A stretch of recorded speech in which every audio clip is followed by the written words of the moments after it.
Big election night coverage, and national eyes are on this race here in Washington, in the Vancouver area, between Marie Gluesenkamp Perez, who currently is in the seat, the House District seat, trying to hold on to it. Right now, she's got 52% of the vote to Joe Kent's 48%, 71% reporting, but still Clark County has not fully reported, and there's lots of votes there, so this is not a done deal yet. Yeah, so we want to go to AJ Janival, is covering District 3 for us in Clark County. So AJ, what can you tell us? We saw you not too long ago.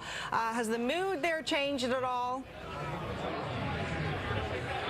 Well, Hannah, as you heard David just mentioning, you have those results, those early results coming in, showing that Marie Gluesenkamp Perez has that 4% lead, but it's so close. And this is kind of like a redo of 2 years ago when the two candidates went up against each other.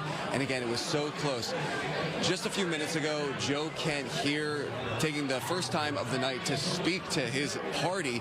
That's because he has actually been out at the election offices here in Clark County, about 30 minutes away from where the party is, over in Vancouver, talking to folks waiting in line. When we were there around 3 o'clock this afternoon, there was a line that stretched from the door, down the sidewalk, across the street. We spoke to the last person in line. They texted me a short while ago. They told me they waited more than 3 hours to get their vote heard. What both Kent and Gluesenkamp Perez were saying on social media was, if you're in line at 8 o'clock, stay in line. That's how close this race is for this district. Both candidates telling people to stay in line. That line's so long, but they want all of those votes counted. 2 years ago, this came down to less than a percentage point. Now, this is a big race for our state, but it's a big race for the entire country, as there is this fight that's going on to see who will have the majority of the House. I spoke to the incumbent, Gluesenkamp Perez, about what that means for her when her race has such a big impact on the entire nation. People want to make this like a big national fight, and for me, we lose our power when we make it about somewhere else.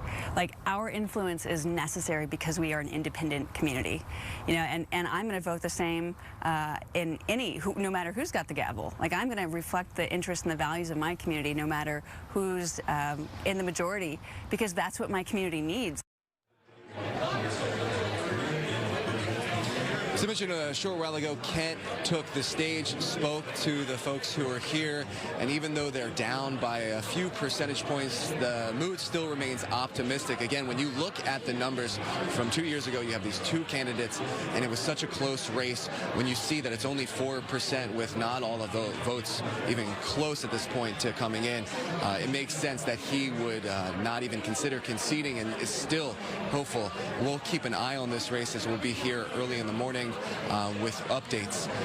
But for now, here at the Republican Party for Joe Kent, they are not conceding in any way, shape, or form. Hannah?